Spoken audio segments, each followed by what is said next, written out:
What's going on, guys? James Blonde here with MMOHuts.com, bringing you a quick-ish preview of some of the awesome new content coming to Path of Exile. DizzyPW recently hung out with Grinding Gear Games once again to get some more information about another mega expansion coming to the game sometime late January, early February. Now, I say mega, it's pretty big. It's not quite as big as the Awakening expansion, so, you know, we're not getting Act 5, but almost.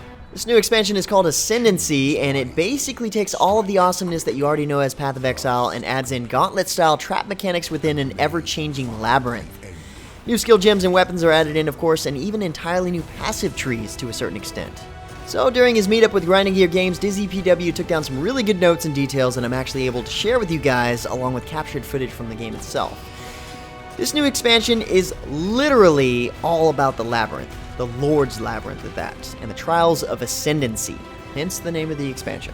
These trials you must complete in order to enter the Labyrinth itself and be chosen by Emperor Izaro. And to give you a little bit of rundown on Emperor Izaro, this guy, back in the day, he called all the shots. It's about 200 years ago, Path of Exile time, just to give you something to go off of.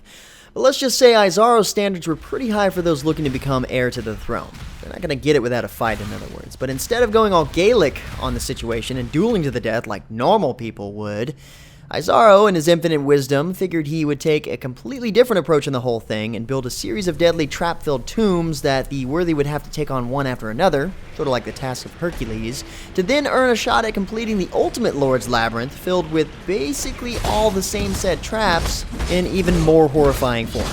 And again, back in the day, 19 brazen fools of legendary aptitude tried their hand, and considering that Izaro was still Emperor, assuredly failed to complete the task. Now, I don't usually talk much about the story just because the game tells it so well itself, but in this case, it is relevant. Luckily, the Ray class exiles have screwed around with fate long enough that the Labyrinth has unearthed itself once more, daring the greatest champions to once again throw themselves into harm's way for unforetold secrets. And loot. Lots of loot. Well, hopefully, you would think. So, to translate, in case you weren't paying attention, there are 6 trials of Ascendancy to discover as you travel through Ray class. Each trial showcases a specific type of trap, acting as a form of deadly tutorial as you complete the 6 trials. Your character earns access to the Lord's Labyrinth in that difficulty level, and of course there are 3 difficulty levels. So the traps in the trials are meticulous, but they also randomize on a daily basis, just to throw you off. So with the 6 different trials, you've got 6 different types of traps that theme each trial. First off, you have both timed and pressure-sensitive floor spikes, long winding pathways filled with them. Nothing you can just plain run through or leap through. I know what you're thinking. Not to mention, a lot of the times you still have monsters to deal with as well. And there are also tricky buzzsaw traps traveling on defined visible paths that you can flip railroad-style switches to alter the paths of. Thankfully. I don't know if this helps. This, combined with the floor spikes, makes for some tense moments that force you to think quick. Something you might be used to doing in Path of Exile, but not exactly like this. Besides the floor spikes and buzzsaws in the floors, also known as the Trial of Piercing Truth and the Trial of Crippling Grief, such lovely names, you've got the Trial of Stinging Doubt, which is filled with poisonous dart shooters that fire projectiles that damage and slow you. Of course, these are often linked to hidden pressure plates that are close to undetectable, and made so much worse when the monsters themselves are activating the floor buttons. Good luck dealing with that sometimes.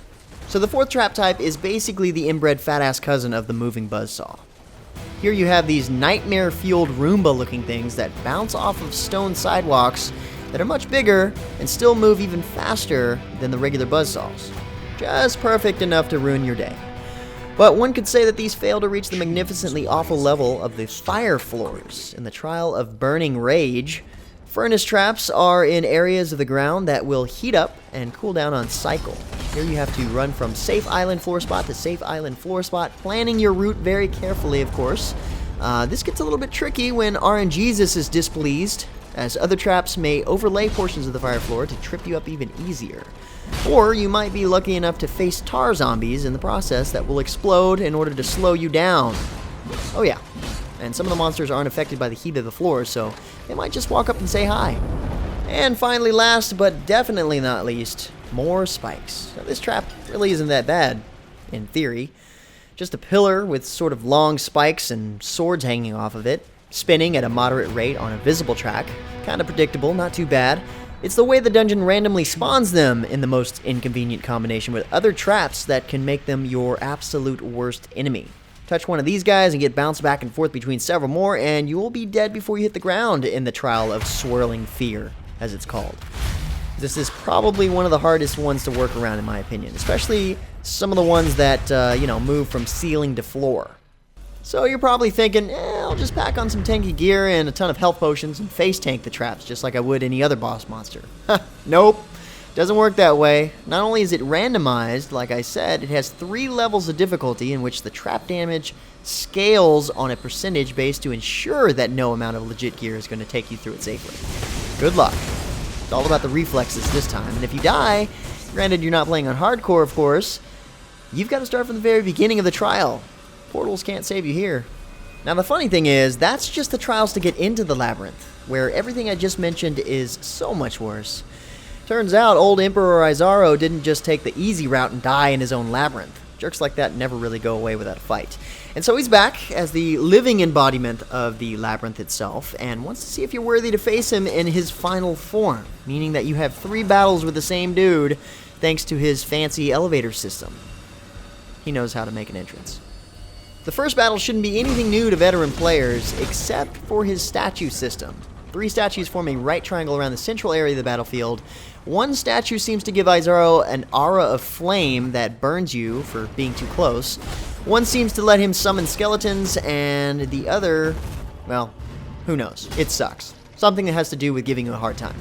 The trick is, you can deactivate these statues, but you're more than likely going to have to pick and choose accordingly, because by the time it takes you to run and turn off all 3, the first one you touched is back online again. Not to mention you have to have enough time to actually take Izaro's health down. But after beating about 1/3 of his health out of him, he retreats to his second lair with one of his statues. He knows what he's doing with that statue. My guess is he retreats with the one that gives you the most difficult time during the fight, so keep that in mind. In his second phase, you only have to deal with one of his power-up statues, but this time around, you actually have to work for your damage on Izaro, meaning that you have to kite him around in order to get him into these holy circles to get the deal damage to him. That's the only way you can deal damage to him. But that's all I really know, and I also want to leave it at that, and the third battle. Just leave that to your imagination for now. So just know that every subsequent fight will be affected by your actions in the previous encounter. So for example, if you fail to kill Izaro's lieutenants in one fight, they will be back to aid him later in the Labyrinth. Now about the Labyrinth itself, because believe it or not, I haven't really talked about that other than all of the death it's able to bring. There are some minor features of the Labyrinth that you might not even notice the first few runs through. For one, there are some truly hidden rooms, and discovering them will only matter for that day, since, the whole thing will reset come tomorrow, like I said. But in these secret rooms and several other locations, you'll find the altars of RNGesus himself, which look like this. These altars are a bit weird. They do random things. Sometimes good, sometimes bad. Most likely a little bit of both. I'm guessing they act like more powerful and longer lasting shrines, which are already in the game, but I can see that the benefit is best received when you're playing with friends. I mean, someone who has already been through the same section of the Labyrinth that same day can then warn you which altars offer which effects, and that can save you a headache, or cause one, depending. Beyond the secret rooms, the dungeon generator sometimes creates more than one path to victory, though it might be through a hidden passage. Or sometimes through having 2 locked doors but only 1 key. But the odd part is, the randomness is so intense that these passages occasionally let you skip the first or even second instance of the fight with Izaro. The problem with that is you won't know until you face him. And of course, he'll have more HP than before, but it negates his ability to take his bonus skills with him to the subsequent battles as well. So it might be a good thing. Might be bad.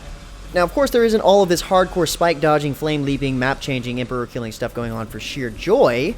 2 primary goods of glory await you after the third and final confrontation with Izaro, one related to gear and the other skills.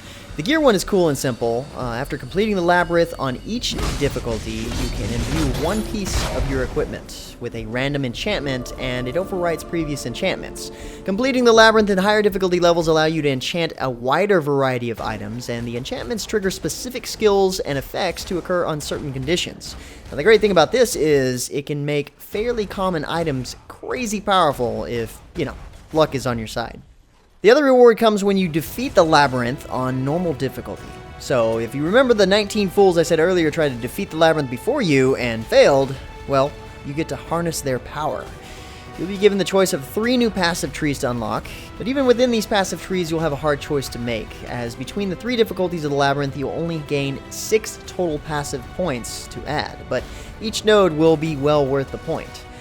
The trees branch in a couple of different directions, and you'll have to figure out what choices works best for you based on your class, and if there wasn't enough diversity in the game before, I think they might have just nailed it. So yeah, that's kind of scratching the surface on what to expect out of the Ascendancy expansion. Of course, there's a lot more than just that. You've got new tile sets to look forward to, new weapons and uniques, new skill gems and support gems, and of course the new Talisman League are starting up actually before the Ascendancy release. Might get the opportunity to hop into the beta this coming January to show you guys a little bit more, but until then, if you're looking for more information about the new expansion, they've got all the details at pathofexile.com, and we've got some more stuff at the site posts and game profile page at MMOHuts.com, so get all of the good stuff there. Thanks for watching, and until next time, guys, that's going to be it for me. I'm James Blonde. See you out there, gamers.